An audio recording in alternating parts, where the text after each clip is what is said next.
Different to myself, you didn't actually go on the transplant waiting list. You had a family member donate a kidney for you. And I heard there was a potential discussion of flipping a coin for which family member that was going to be. Can you tell us a bit about that? Yeah, so I was very, very fortunate that not only did I got to bypass dialysis and avoid the list, but both of my parents were matches for a kidney transplant, which is great. And it was then a discussion within the family of, all right, well, who's gonna be the one? And I found that incredibly stressful because I was so grateful that they both wanted to do that. And I knew that deep down, they probably both wanted to be the one that was able to offer that to me. And so I knew that whoever I didn't choose was probably going to be a little bit disappointed. But then I also knew that I wanted that there was going to be a process after of having to look after someone. I wanted my mum looking after me. And I knew that my dad probably wasn't going to be able to do that as well as my mum. Yeah. Which is why I then chose my dad.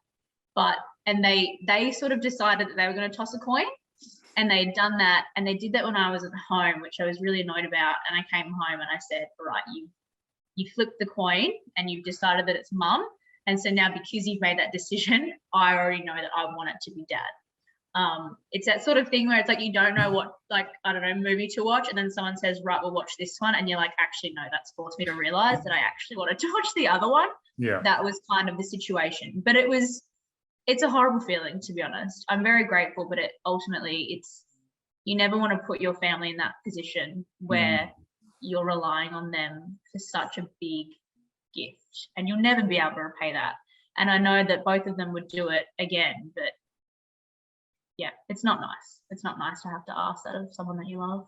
There's obviously an emotional struggle when you're receiving an organ from a family member. Yeah, at the time, as I said, I was still pretty cranky about everything. And I remember a lot of people wanting to make light of the situation, were making a lot of jokes about it in a lighthearted way about, how I was going to like pick up traits from my dad and everything. And for the most part, I was okay with those jokes and I would go along with them. But deep down, I absolutely hated them. And I remember, I think, snapping at my dad one day because he'd made that joke and he got quite upset, and then I got quite upset. And I think looking back, that's just a way that people were coping. And while I was quite angry about it, no one else was. So that's just been a bit of a reflection for me. But my family, all four of us, I have a sister, we're all quite sentimental, emotionally open people. So we were all very much involved in the whole process. And I had actually written a letter to both of my parents, like thanking them for what they were doing for me and how grateful I was. And unbeknownst to me, they'd also both written me a letter. None of us had communicated about writing these letters, but and so that was really nice. And my dad had said to me in this letter, he said, I'm giving this to you. I don't expect anything back from you. I don't expect you to live your life a certain way because of this gift.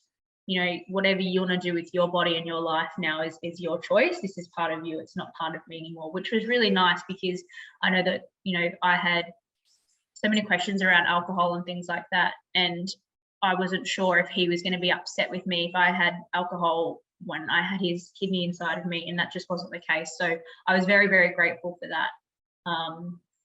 But yeah, it's emotional. It's very emotional.